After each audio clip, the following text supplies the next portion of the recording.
In the chaotic final weeks of World War II in Europe, as Nazi Germany collapsed and Allied forces raced across what remained of the Third Reich, General George S. Patton received an order that would force him to make a choice between military obedience and what he believed to be strategic necessity. The order was clear, unambiguous, and came directly from the highest levels of Allied command. It was an order that any other general would have followed without question. But Patton was not any other general, and the order ran counter to everything he believed about warfare, opportunity, and America's strategic interests. What happened next would reveal the full extent of Patton's willingness to prioritize his own judgment over explicit commands from his superiors, and it would demonstrate both the audacity that made him a great commander and the insubordination that would ultimately end his career. This is the story of the order Patton was given and chose to ignore, and why that choice matters for understanding both the man and the complexities of military command in coalition warfare. The order came in early May 1945, just days before Germany's unconditional surrender. Patton's Third Army was deep in Czechoslovakia, having advanced rapidly through Bavaria and across the border. The ancient and beautiful city of Prague, the Czech capital, lay ahead, less than 50 miles from Third Army's most advanced positions. Czech resistance fighters had risen up against the German occupation forces, and desperate radio messages were being broadcast calling for Allied help. Patton's reconnaissance units reported that the road to Prague was lightly defended, that German forces in the area were disorganized and demoralized, and that Third Army could reach the city within 24 hours if given permission to advance. For Patton, the situation presented exactly the kind of opportunity he lived for. Here was a major European capital that could be liberated with minimal casualties, where Allied forces would be greeted as heroes by a population that had suffered under Nazi occupation for 6 years. More importantly, from Patton's strategic perspective, here was an opportunity to establish American presence deep in Central Europe before Soviet forces could occupy the territory. Patton had made no secret of his belief that the Soviet Union represented the next great threat to Western civilization, and he saw the race to liberate cities like Prague as crucial to the post-war balance of power in Europe. Patton requested permission from his immediate superior, General Omar Bradley, commander of 12th Army Group, to advance on Prague. Bradley, understanding the political sensitivities involved and aware of existing agreements with the Soviet Union about spheres of operation, passed the request up to General Dwight Eisenhower, Supreme Commander of Allied forces in Europe. Eisenhower faced a complex decision that balanced military opportunity against political agreements, tactical advantage against strategic necessity, and American interests against alliance obligations.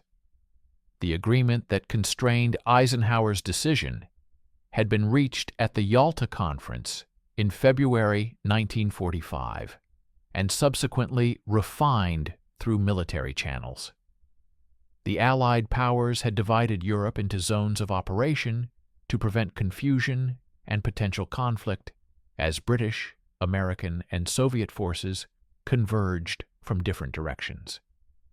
Czechoslovakia had been designated as falling within the Soviet sphere of operations. The Red Army, advancing from the east, was expected to liberate Prague and occupy the country. This arrangement was part of the larger set of agreements that would govern the post-war occupation of Central and Eastern Europe. Eisenhower consulted with his political superiors in Washington and with his British counterparts. The consensus was clear. the agreement with the Soviet Union should be honored. Advancing on Prague would violate those agreements, potentially create confusion or conflict with Soviet forces that were also approaching the city, and send a signal that the Western Allies could not be trusted to honor their commitments. The potential political damage to relations with the Soviet Union, which was still officially an ally and was still at war with Japan, was judged to outweigh any tactical or strategic advantages of reaching Prague first. On May 4, 1945, Eisenhower issued an explicit order to Bradley, who transmitted it to Patton. Third Army was ordered to halt on a line approximately 50 miles west of Prague. Under no circumstances was Patton to advance beyond that line toward Prague. The order acknowledged that Czech resistance fighters had requested assistance and that Prague could easily be reached by American forces. But it stated clearly that political considerations overrode military opportunity. The liberation of Prague was to be left to Soviet forces approaching from the east.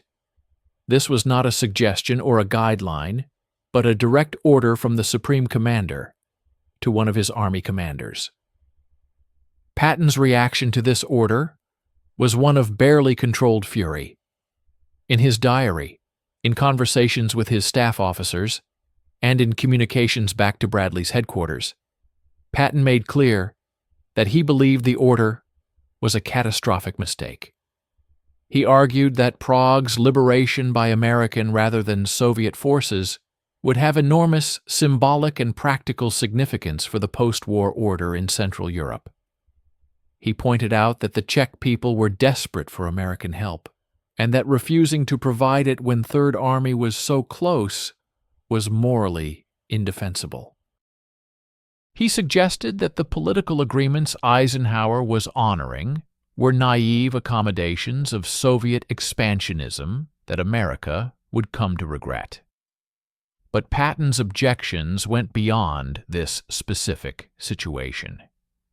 He believed that the entire Allied strategy of honoring Soviet spheres of influence was fundamentally flawed, that it represented a failure to understand the nature of the Soviet regime and its ambitions in Europe. He had been arguing for months that the Western Allies should push as far east as possible while they had the military advantage, that agreements made with Stalin were worthless because Stalin would violate them whenever it suited Soviet interests, and that establishing facts on the ground was more important than respecting diplomatic niceties. For several hours after receiving the order, Patton wrestled with what to do. His staff officers later reported that they had never seen him so agitated and conflicted. On one hand, he was a professional soldier who had spent his entire adult life in the military, a career built on the principle of obedience to orders and respect for the chain of command. Disobeying a direct order from the Supreme Commander was not just a violation of military protocol, but could constitute insubordination serious enough to result in court-martial.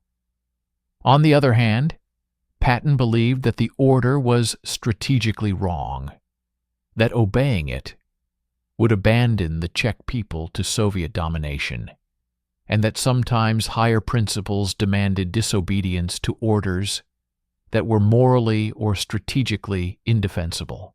Patton's decision was to technically comply with the order while doing everything possible to circumvent its intent. He ordered his forward units to continue their advance toward Prague, but at a much slower pace, claiming that he was simply consolidating positions and ensuring that German forces in the area were fully contained. He sent reconnaissance patrols toward Prague under the pretense of gathering intelligence about German dispositions. He established communications with Czech resistance fighters and provided them with information and limited supplies. while stopping short of the direct military assistance they were requesting.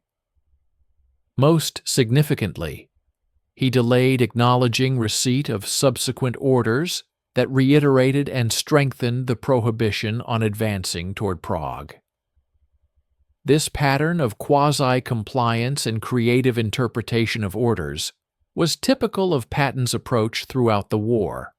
Whenever he received orders he disagreed with, he would claim that he hadn't received the order due to communication problems, or that he had already committed his forces before the order arrived, or that the situation on the ground had changed in ways that made literal compliance with the order inappropriate. It was a form of bureaucratic guerrilla warfare, maintaining the appearance of obedience while actually pursuing his own agenda. In previous instances during active combat operations, Eisenhower and Bradley had generally tolerated this behavior because Patton's aggressive actions typically achieved positive results. But this situation was different, involving explicit political agreements rather than tactical battlefield decisions. Bradley, who received reports from his liaison officers with Third Army about Patton's actions, sent increasingly stern messages to Patton emphasizing that the order not to advance on Prague was absolute and not subject to interpretation. These messages reveal Bradley's frustration with Patton's pattern of quasi-obedience and his determination to ensure that this time Patton would actually follow orders. Bradley understood what Patton apparently did not or chose not to acknowledge, that the order regarding Prague came from political authorities above Eisenhower, that it reflected agreements made by President Truman and Prime Minister Churchill, and that violating it would create an international incident with potentially serious consequences. On May 6, 1945, with Third Army's forward elements now positioned even closer to Prague, and with reports that Patton's forces were making preparations that suggested an imminent advance, Eisenhower personally called Patton to deliver what amounted to an ultimatum. The conversation, as reported by officers who were briefed on it immediately afterward, was brief and blunt. Eisenhower told Patton that the order not to advance on Prague was final, that it came from the highest political authorities, and that any violation of the order would result in Patton's immediate relief from command and likely court-martial. Eisenhower made clear that he would not tolerate even the creative compliance that Patton had employed in response to previous orders he disagreed with. This direct personal intervention from Eisenhower forced Patton to make a final decision about whether to obey the order or pursue what he believed to be the strategically correct course of action. According to his own diary entries and the recollections of his staff officers, Patton seriously considered disobeying the order outright. He calculated that if he advanced rapidly on Prague and liberated the city before Soviet forces arrived, the political fait accompli might protect him from the most serious consequences. He reasoned that successfully liberating Prague would be so popular with the American public and would so obviously serve American interests that even if he were initially relieved from command, he would ultimately be vindicated. Patton's chief of staff, Major General Hobart Gay, and other senior officers on his staff spent hours trying to convince Patton not to disobey the order. They pointed out that the war in Europe was essentially over, that Germany would surrender within days, regardless of what happened in Prague, and that throwing away his career over this issue made no sense. They argued that while Patton might believe he was serving American interests by liberating Prague, he would be violating the fundamental principle of civilian control of the military by substituting his judgment for that of elected political leaders. They reminded him that he had survived previous scandals only because Eisenhower had protected him, and that this time Eisenhower had made clear he would not provide that protection. In the end, Patton chose not to openly disobey the order, but his compliance was grudging and incomplete. He ordered his forward units to halt their advance toward Prague, but he did not withdraw them to the line specified in the original order. He maintained active communication with Czech resistance fighters and continued to provide them with intelligence and advice, stopping just short of the direct military support that would have been an obvious violation of his orders. He allowed reconnaissance patrols to continue operating in the direction of Prague under the justification of monitoring German forces. And he made sure that war correspondents were aware of Third Army's proximity to Prague and the political decision that prevented American liberation of the city. This last action, ensuring that the press knew about the order not to advance on Prague and about Patton's disagreement with that order, was perhaps his most significant act of defiance. By publicizing his opposition to the order, Patton was attempting to create political pressure that might reverse the decision, or at least ensure that history would record his objections. Stories began appearing in American newspapers about how American forces were within striking distance of Prague, but had been ordered not to advance, how Czech freedom fighters were calling desperately for help that was being denied for political reasons, and how General Patton believed this was a strategic mistake that would have long-term negative consequences. These press stories created exactly the kind of political controversy that Eisenhower had wanted to avoid. Members of Congress began asking questions about why American forces were not liberating Prague when they were so close and capable of doing so. Editorial writers questioned whether political agreements with the Soviet Union were being given too much weight relative to military opportunity and moral obligation to help people fighting for their freedom. Conservative critics of Roosevelt and Truman's approach to relations with the Soviet Union seized on the Prague situation as evidence that American leadership was naive about Soviet intentions. Eisenhower was furious about the press leaks and the public controversy they created. He knew that Patton was the source of the information that had reached journalists, and he saw this as another form of insubordination, an attempt to undermine a decision by political authorities through manipulation of public opinion. Eisenhower considered relieving Patton immediately, not for disobeying the order about Prague, but for the indirect insubordination of publicly criticizing that order. But with Germany's surrender imminent, and with the war in Europe about to officially end, Eisenhower decided to defer any action against Patton until after victory had been achieved and celebrated. On May 9, 1945, Soviet forces entered Prague and accepted the surrender of German forces in the city.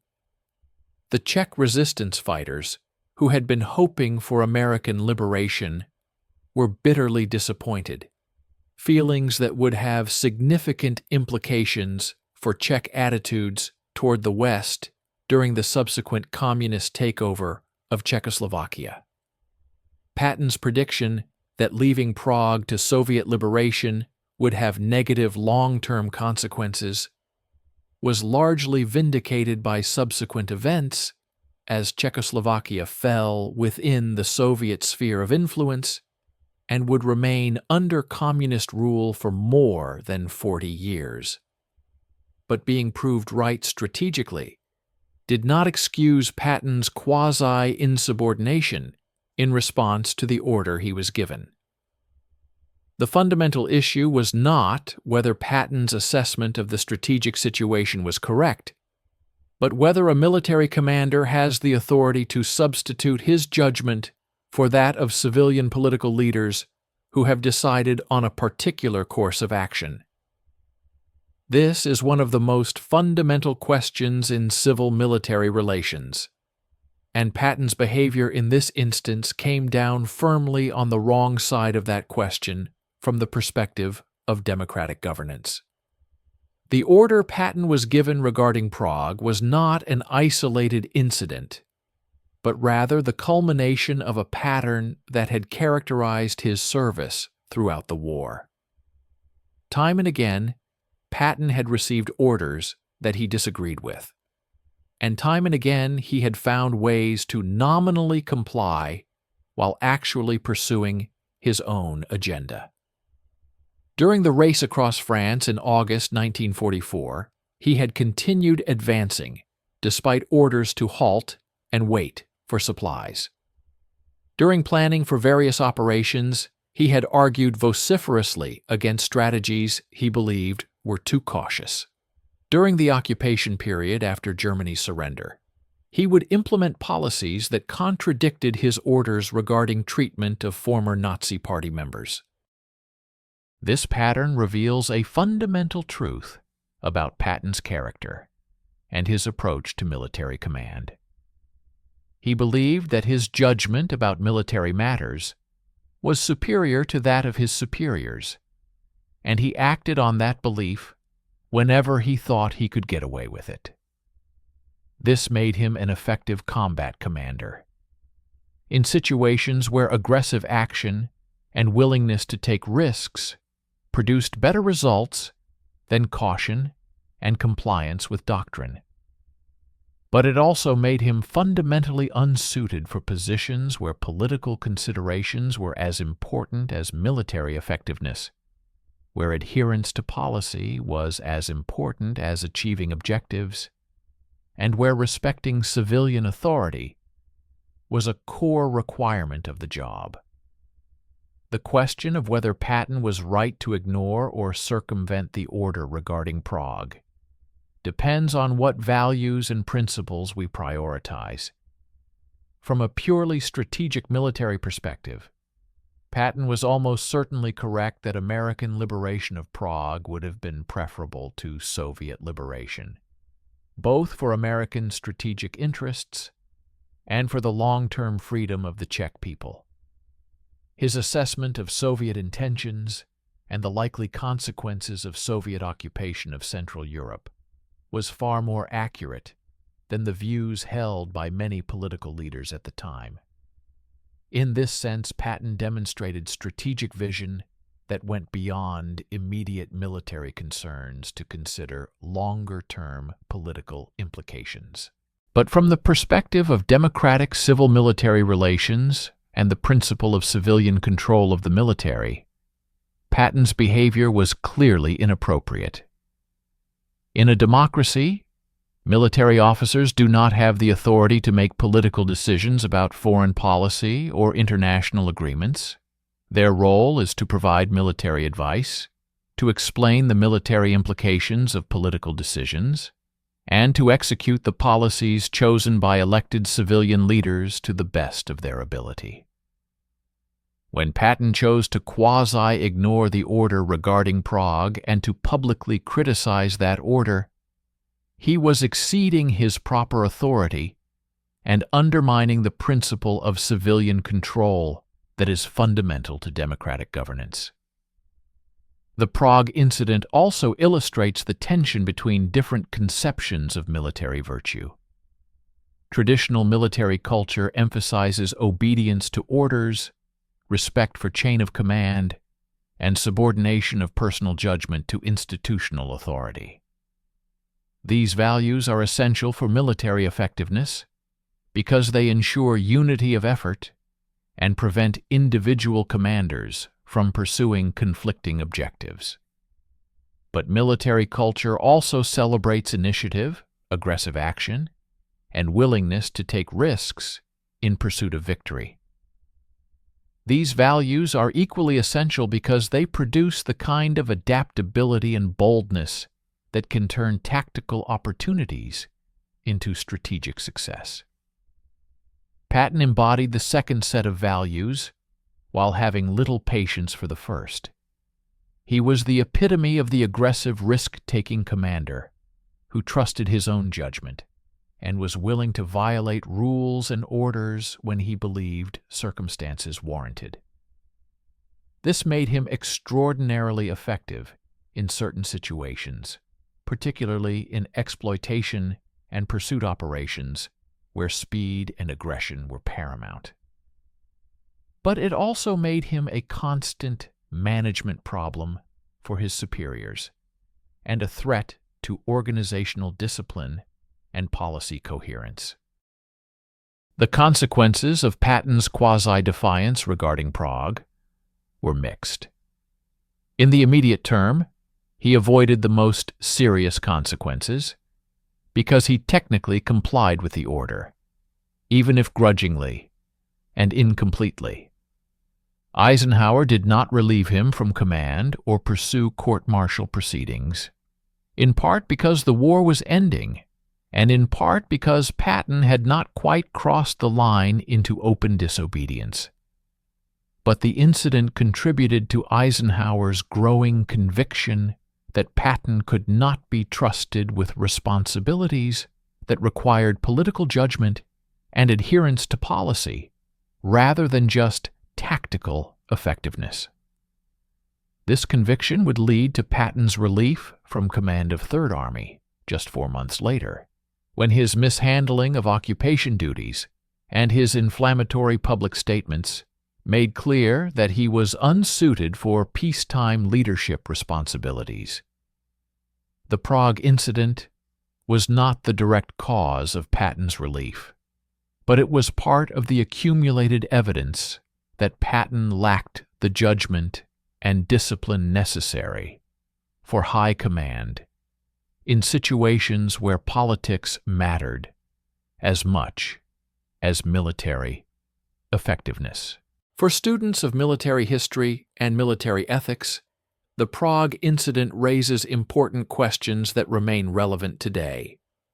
When, if ever, is it appropriate for military officers to disobey orders they believe are strategically unwise or morally wrong? What is the proper balance between military professional judgment and civilian political authority? How should military organizations handle commanders who achieve excellent tactical results but regularly violate norms of obedience and policy compliance? These questions have no simple answers, and different military cultures and different historical moments have produced different responses. The American military tradition, particularly as it developed in the 20th century, has generally emphasized civilian control and the obligation of military officers to implement policy decisions even when they personally disagree with those decisions. This tradition reflects the founders' fear of military power and their determination to ensure that armed forces remain subordinate to elected civilian authority. From this perspective, Patton's behavior regarding Prague was unacceptable regardless of whether his strategic assessment was correct, because it represented a military officer substituting his judgment for that of civilian leaders. But there is also a counter-tradition in military thinking that emphasizes the obligation of military officers to provide honest advice and to resist policies they believe will lead to disaster. This tradition recognizes that civilian leaders may make decisions based on incomplete military information or political considerations that discount military realities, and it argues that military officers have a professional obligation to push back against such decisions. From this perspective, Patton's resistance to the order regarding Prague could be seen as appropriate professional advocacy rather than insubordination. The key distinction, which Patton failed to respect, is between advocating for a different policy and actually implementing a different policy than the one decided by civilian authorities. It would have been entirely appropriate for Patton to argue forcefully to Bradley and Eisenhower that advancing on Prague served American interests, to explain the military advantages of doing so, and to request that they reconsider or seek modification of the political agreements that constrained Allied operations.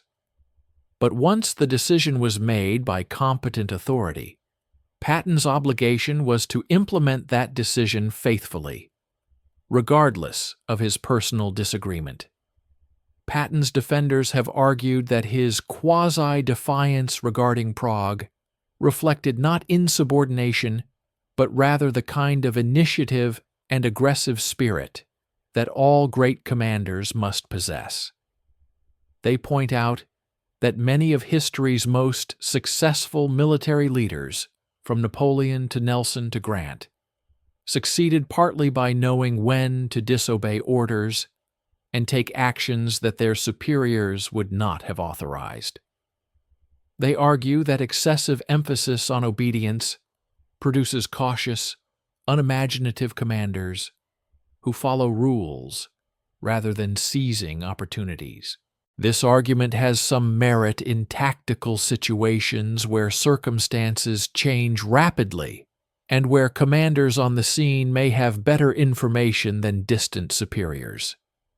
But it is far weaker when applied to strategic political decisions, like the Prague situation, where the constraints on action reflected high-level political agreements rather than tactical battlefield assessments.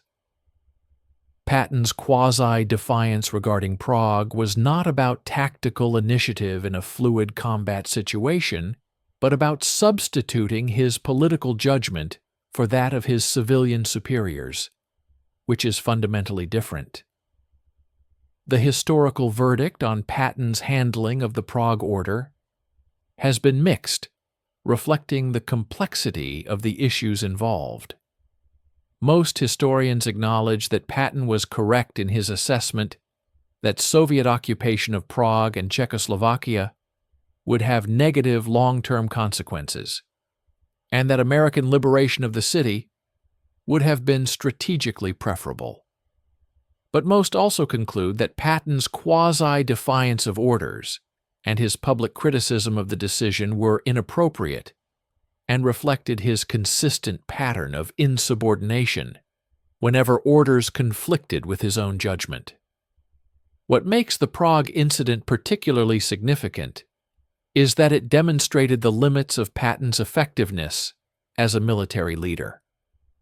His tactical brilliance and aggressive combat leadership were unquestionable, but his inability to function within political constraints and his refusal to fully accept civilian authority over military decision-making meant that his value was limited to specific combat situations. When the nature of military operations shifted from defeating Germany to managing occupation and maintaining alliance relationships, Patton's liabilities outweighed his assets, and he had to be removed from positions of significant responsibility. In the final analysis, the order Patton was given regarding Prague and his decision to quasi-ignore it reveal both his strengths and his fatal flaws as a commander. His strategic vision was often superior to that of his superiors. His assessment of Soviet intentions was more accurate than that of many political leaders, and his aggressive instinct to seize opportunities sometimes produced better results than careful compliance with existing plans would have achieved.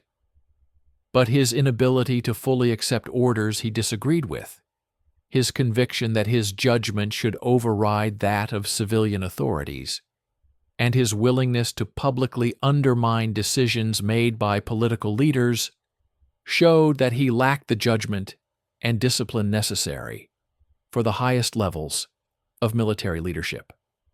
The Prague incident stands as a cautionary tale about the dangers of military commanders who believe themselves exempt from the normal requirements of obedience and policy compliance. Patton's quasi-defiance did not prevent Soviet occupation of Prague, but it did create political controversy that complicated Eisenhower's management of the alliance and contributed to the erosion of Patton's credibility with his superiors. The order Patton was given was clear. The reasons for it were explained to him, and his obligation was to obey it regardless of his personal disagreement. His decision to quasi-ignore that order and to publicize his opposition to it was a failure of professional military ethics that helped seal his fate as a commander whose brilliant tactical mind could not compensate for his inability to function within the political constraints that necessarily govern military operations in democratic societies.